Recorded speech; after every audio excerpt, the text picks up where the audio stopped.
जैसे कोई machine install होती है तो इंस्टॉलेशन से पहले प्रिक्योरमेंट होता है उस मशीन का। प्रिक्योरमेंट ये होता है कि प्रिक्योरमेंट की परमिशन जब यहाँ से देते हैं अपन AERB के द्वारा RSO के थ्रू, तो तभी वो मशीन मैन्युफैक्चर उसको वहाँ से ट्रांसपोर्ट करता है, उससे पहले नहीं कर सकता। तो प्रिक्योरमेंट करने के लिए जो नॉर्म्स हैं AERB के, उसके अनुसार जिस रूम में वो मशीन लग रही है वो रूम उस तरह से तैयार है कि नहीं, उसके लिए अपन प्रिक्योरमेंट करते हैं। अब आगे कौशल सर बताएंगे, आपको बताओ प्रिक्योरमेंट के बारे में बताओ। प्रिक्योरमेंट वो होता है जो मैन्युफैक्चर जो मशीन बनाती है, किसी मशीन को बनाती है, अगर उसको कोई सप्लायर लेता है या उसको कहीं और जगह इंस्टॉल करता है तो उसके लिए सबसे पहले प्रिक्योरमेंट लिया जाता है। जिस इंस्टीट्यूट में वो मशीन लग रही है तो उसी इंस्टीट्यूट के द्वारा प्रिक्योरमेंट दिया जाता है। प्रिक्योरमेंट 1 साल के लिए वैलिड होता है। प्रिक्योरमेंट मिलने के बाद ही मशीन मैन्युफैक्चर यहाँ से निकलती है और वो अपने जिस इंस्टीट्यूट में लगती है वहाँ इंस्टीट्यूट में आगे इंस्टॉल होती है। प्रिक्योरमेंट के लिए जैसे अगर मोबाइल मशीन है तो मोबाइल मशीन के लिए अपन को उस एरिया देखा जाता है कि उसमें कितने बेड का वो है, वार्ड है, उसमें कितनी मशीन लग रही है, उसमें कितने कैपेसिटी में एक्सरे होंगे वहाँ पर 20, 30, 40, 50 जो भी होता है वो अपन को सब प्रिक्योरमेंट में अपन को उसमें ऐड करना पड़ता है। और जैसे फिक्स मशीन होती है तो फिक्स मशीन के लिए अपन को वहाँ की जो दीवारें की है मोटाई कितनी है, विंडो कितनी मतलब 2 मीटर 6 फीट के ऊपर है नहीं है, वो चीज़ें सब देखने के बाद ही अपन इसका एक लेआउट बनाते हैं फिक्स्ड मशीन के लिए। मोबाइल मशीन के लिए कोई लेआउट नहीं बनता है, और जो फिक्स्ड मशीन होती है रेडियोग्राफी उसके लिए लेआउट बनता है। वो लेआउट को अपन उसको अपलोड करना पड़ता है AERB की साइट पे, फिर उसके बाद वो प्रिक्योरमेंट निकलता है। प्रिक्योरमेंट 1 साल के लिए होता है। प्रिक्योरमेंट देने के बाद फिर वो मशीन इंस्टॉल करता है। जब वहाँ से मैन्युफैक्चर से मशीन निकलती है, इंस्टॉल होती है, इंस्टॉल होने के बाद उसका QA होता है। QA होने के बाद वो 3 महीने के अंदर अपन उसका लाइसेंस लेना पड़ता है। वो लाइसेंस लेने के बाद ही अपन उसको यूज़ कर सकते हैं मशीन का। तो अब लाइसेंस किसे लिया जाता है अब सब बताएंगे आप। पहले तो जैसे प्रिक्योरमेंट की जो प्रक्रिया है, ये जो AERB का अपना ये सॉफ्टवेयर है जो कि सिर्फ लाइसेंसी जो प्रिंसिपल मैडम है उनके पास और एक RSO इसके पास ही इसका पासवर्ड है, और किसी को इसका वो नहीं रहता। और इसको जाके जैसे ये रेगुलेटरी फॉर्म में जाके यहाँ गए और यहाँ जाके अपन ने जैसे कोई ये मशीन का ये प्रिक्योरमेंट है, ये प्रिक्योरमेंट लेने के लिए यहाँ एप्लीकेशन लगाई जाती है, ठीक है। और इसकी सारी डिटेल इसमें भरी जाती है मशीन की, ठीक है ना। जैसे टाइप ऑफ इक्विपमेंट, ये किस तरह का इक्विपमेंट है, फिक्स्ड मशीन है, मोबाइल मशीन है, पोर्टेबल है, फ्लोरोस्कोपी है, CR में, OR में, CT है, मेमोग्राफी है या BMD है, इन सबको जो भी होता है तो उसको अपन क्लिक कर देते हैं यहाँ जैसे। और ये मतलब जो भी सारे इसके नॉर्म्स हैं इन सबको फुलफिल करते हुए, और उसका फिर एक लेआउट है, उसका नक्शा जो होता है, जैसे आपको पहले पढ़ाया था, बताया था कि भाई दीवार ऐसी होनी चाहिए, विंडो इतने बड़ी चाहिए, वो सारे जो नॉर्म्स हैं AERB का, उन नॉर्म्स को सबको फुलफिल करते हुए और इसको जो अपन जो भी बनाते हैं नक्शा वगैरह उन सबका अटैचमेंट इसमें लगा देते हैं। इसको लगाने के बाद एप्लीकेशन अपन लगा देते हैं तो वहाँ प्रिक्योरमेंट बन के आता है। और वो जो प्रिक्योरमेंट आता है वो इस तरह से आता है, आपको दिखा देते हैं। जैसे ये इस मशीन का प्रिक्योरमेंट आया हुआ है, MBS वाली जो MBS में अभी नई लग रही है मशीन, उसका प्रिक्योरमेंट अपन ने लिया था। तो एक तो उसकी ये एप्लीकेशन आती है, एप्लीकेशन में जो चीज़ें जाती हैं वो बता देते हैं आपको। अपन ने जो एप्लीकेशन लगाई थी तो वो इस तरह से अपनी एप्लीकेशन जाती है। यहाँ अपने ये जैसे लिखा है application to atomic energy regulatory board AERB for procurement of medical diagnostic x ray equipment, इसके लिए अपन ने ये एप्लीकेशन नंबर है, डेट है, इसकी भी सारी डिटेल अपने इंस्टीट्यूट की आती है, सब आता है, सारी चीज़ें मशीन से संबंधित जितनी भी चीज़ें हैं, ठीक है। और इसकी जो वाल हैं, A वाल, B वाल, C वाल और D वाल, चारों तरफ की दीवारों का सारा डिटेल, इसकी सारे जो नॉर्म्स इसके हैं उन सबको फुलफिल करते हुए अपन इसको जो एप्लीकेशन लगाई थी वो एप्लीकेशन इस तरह से लग के आ जाती है। तो ये एक मतलब प्रिक्योरमेंट की एप्लीकेशन आपने देखी। उसके बाद में ये रूम का लेआउट लगता है। रूम का लेआउट जो अपन ने बना के भेजा था वहाँ से वो AERB इसको अप्रूव कर देती है। और ये जैसे रूम का ये लेआउट अपन ने बना के भेजा था, ये वहाँ से उन्होंने अप्रूव कर दिया। तो इंजीनियर से बनवाते हैं? नहीं, अपन इंजीनियर बनाता है, लेकिन अपन उसको चेक करते हैं कि जितनी डिस्टेंस सारे जो नॉर्म्स हैं हाँ वो अपन को सब चेक करने अपने पड़ेगा। हिसाब से जो अपने रूल्स के अकॉर्डिंग उसने वाले बताइए 5 मीटर, तो अपन को 5 मीटर जाके चेक करने पड़ेगी, जितनी मीटर बताइए उस हिसाब से चेक करने पड़ते हैं। उसके बाद में ये इसको अप्रूव कर देती है ERB, तो अप्रूवल लेटर अपने पास आ जाता है। तो उस लेटर को अपन यहाँ से निकाल के और कंपनी को प्रोवाइड करा देते हैं।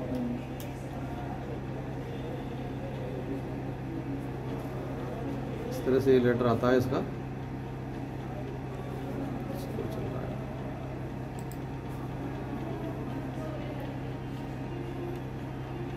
तो मशीन जब आती है तो उसमें सबसे पहले अहम जो रोल होता है वो प्रिक्योरमेंट का रहता है ना। तो प्रिक्योरमेंट के बाद में ही बाकी की प्रक्रियाएं होती हैं, क्योंकि मशीन जब ही चलेगी जब उसको प्रिक्योरमेंट लेटर। वो 1 साल के लिए देते हैं, इसका मतलब 1 साल के अंदर अंदर उसे हाँ, मशीन लगानी है। 1 साल के अंदर अंदर मशीन वहाँ से यहाँ आ जानी चाहिए, लग जानी चाहिए। 1 साल नहीं, 1 महीना, सॉरी एक महीना, 1 महीना के अंदर। सॉरी 1 साल ही। तो 1 साल का तो प्रिक्योरमेंट का है और 3 महीने का इंस्टॉलेशन के बाद लाइसेंस का है। ठीक है, अब ये लेआउट आ गया इसका जैसे, और एप्लीकेशन आ गई और ये प्रिक्योरमेंट का लेटर उन्होंने जारी कर दिया। ठीक है, ये प्रिक्योरमेंट लेटर जारी होने के बाद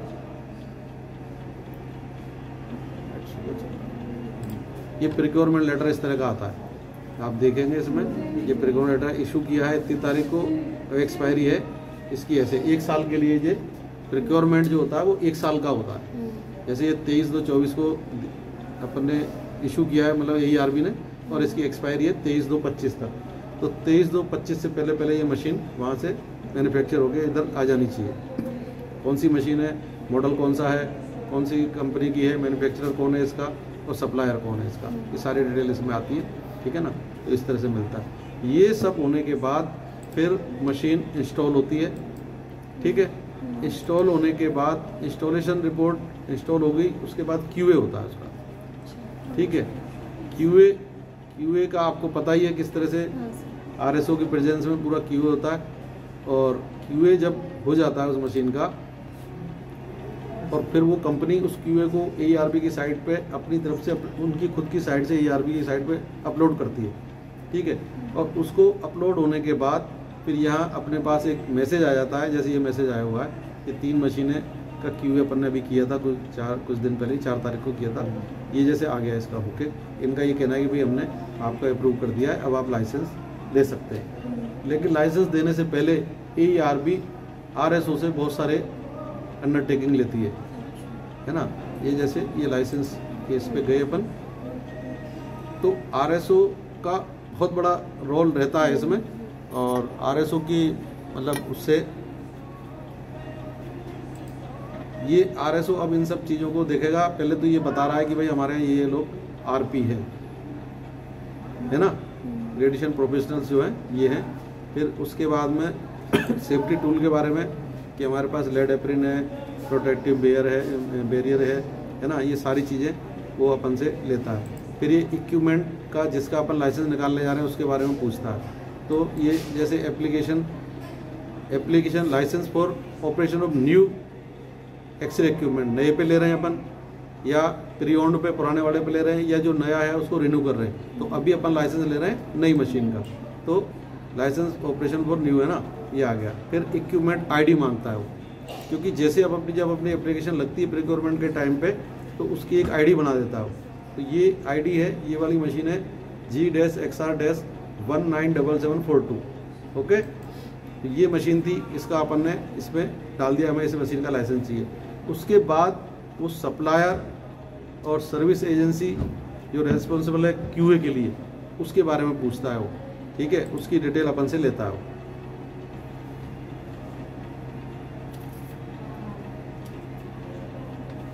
तो ये जो थी वो EP कोर्सा थी है ना, एप्सिलॉन कंपनी थी जिसने इसका QA किया, तो एप्सिलॉन थी। हालांकि इसका मैन्युफैक्चरर भी एप्सिलॉन है और इसका QA करने वाली एजेंसी भी एप्सिलॉन है। तो अपन इसको यहाँ जाके इसको क्लिक कर देते हैं, तो ये इसकी डिटेल आ गई। अब इसकी डिटेल से पहले अपन को अंडरटेकिंग ले रहा है वो अपन से। ठीक है, या तो अपन डायरेक्ट इसको कर दे, I have read and agree to the terms and condition. ये RSO को एक सर्टिफिकेट देना होता है। उससे पहले अंडरटेकिंग लेगा अपन से ये। अब ये देखिए, इसमें आप आगे पढ़िए, इधर आके पढ़ो इसको, क्या लिखा है पढ़ो। एक जना को दूर से दिख रहा हो तो जोर से बोलो इसको, बोलो। हाँ बोलो, जोर से बोलो। सर्टिफाइड, हाँ एग्रीडेड सी, हाँ तो ये अपन से यस करा रहा है। तो जो अपन ने ये क्यूए किया है, क्यूए दिखाओ इनको, ये NABL है ना, ये हो गया। फिर उसके बाद अगला है इक्विपमेंट क्वालिटी एश्योरेंस, हाँ ये AERB ने इसको पास कर दिया है ना, ये इसको क्लिक कर दो। देन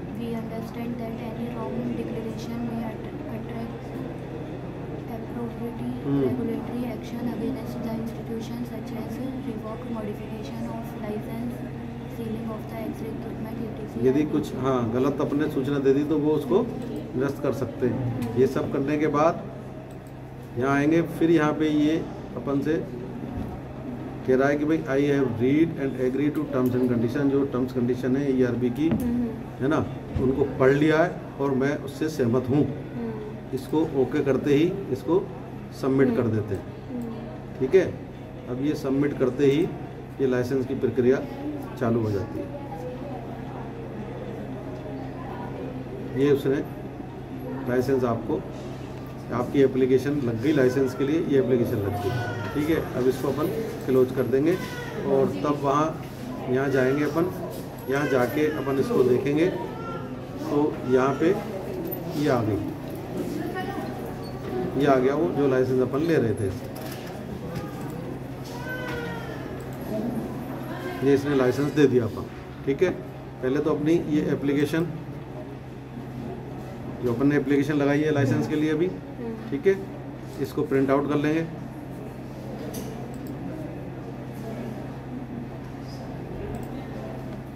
इसमें पूरी डिटेल आ जाती है, कौन सी मशीन है, क्या है, कौन कौन यहाँ वर्कर काम कर रहे हैं, कब से काम कर रहे हैं, सारा क्या है ना।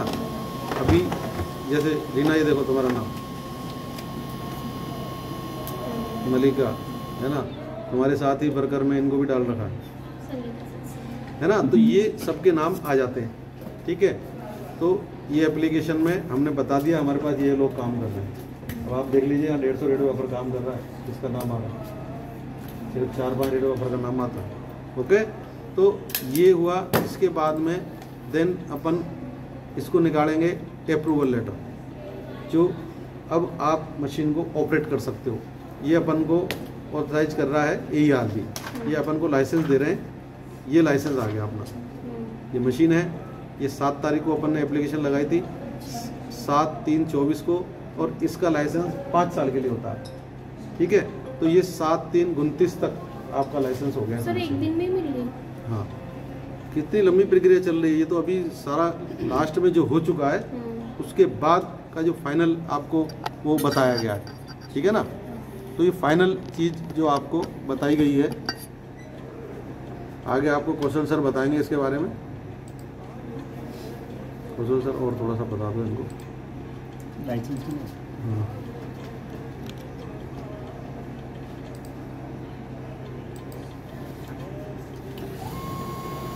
इसकी कॉपी अपन निकाल लेते हैं, 2 कॉपी निकालेंगे, 2 कॉपी बोल दो इनको, बता दो। इसकी लाइसेंस की 2 कॉपी निकालते हैं। एक कॉपी तो मशीन पे लगेगी और एक कॉपी जो वहाँ का इंचार्ज है, वार्ड प्रभारी है या कोई जो भी रेडियोग्राफी इंचार्ज है, एक कॉपी उसको देंगे जो फाइल में लगाएगा। अभी लाइसेंस निकला है, आपका इशू डेट है आज की तारीख में निकला है 7/3/2024, एक्सपायर होगा 7/3/2029। ये 5 साल के लिए वैलिड है। 5 साल बाद फिर इसको आप उसको रिन्यू कराना पड़ेगा और 2 साल बाद इसका क्यू होगा। अभी जो भी लाइसेंस मिला है इस मशीन का, तो अभी जो लेटेस्ट है उसका क्यू हो गया है। अब 2 साल बाद अपन उसको वापस क्यू कराना है। 2 साल बाद क्यू करा के क्यू चेक करना है इसका कि मशीन का वो कैलिब्रेशन सही आ रहा है, जो अपन ने MS के भी दे रहे हैं सही आ रहा है नहीं आ रहा है। वो क्यू हो जाएगा 2 साल का। जब ये रिन्यू कराना पड़ेगा उसके एक बार फिर जस्ट पहले इसका अपन को क्यू कराना पड़ेगा। वो क्यू होने के बाद ये फिर रिन्यू के लिए एप्लीकेशन लगेगी, फिर दोबारा 5 साल के लिए आगे एक्सटेंड हो जाएगा लाइसेंस। सर एक मशीन कितने सालों तक यूज़ कर सकते हैं? वो मशीन की उसके ऊपर डिपेंड करता है क्वालिटी कैसी आ रही है उसकी। अगर वो उसकी मशीन की क्वालिटी कमज़ोर होती जा रही है तो जल्दी फिर उसको जल्दी उसको भी हटा के डीकमीशन किया जाता है उस मशीन का। डीकमीशन होने के बाद वो, क्योंकि अब जब लाइसेंस ले लिया तो ARB में रजिस्टर्ड, ARB में अपनी मशीन रजिस्टर्ड होगी। अब वहाँ से अपन को डीकमीशन भी ARB करेगी कि मशीन अभी ख़त्म हो चुकी है या इसका क्वालिटी सही नहीं आ रहा है, वो डीकमीशन करती है ARB। डीकमीशन होने के बाद वो मशीन फिर वहाँ से हटती है। अपन अपनी मर्जी से नहीं हटा सकते, कंपनी जिस कंपनी ने लगाई हुई कंपनी आके उसको चेक करती है। अगर उसमें कोई पार्ट्स नहीं मिल रहा है या कुछ प्रॉब्लम आ रही है या किसी कारण से बंद करनी पड़ेगी तो मशीन, तो कंपनी वाले उसको अपन को बोलते हैं कि हम इसको डीकमीशन करेंगे। तो उसकी डीकमीशन की एक एप्लीकेशन लगती है, वो RSO सर के द्वारा लगाई जाती है। वो एप्लीकेशन लगने के बाद वहाँ से ARB से अप्रूवल लेटर आता है डीकमीशन का। वो डीकमीशन के आने के बाद उस मशीन को वहाँ से हटाया जाता है। फिर अपन नई मशीन लेते हैं तो नई मशीन का वापस प्रिक्योरमेंट पर लिया जाता है, वो वापस नया प्रोसेस पूरा वो सेम किया जाता है।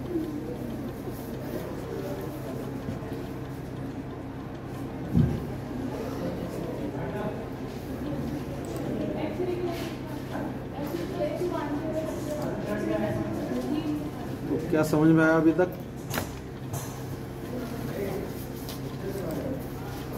उसकी इंस्टॉलेशन भी निकाल देना। निकाल रहा हूँ, वो एक्चुअली वो काम नहीं कर रहा, पहले इंस्टॉलेशन निकाल देता हूँ।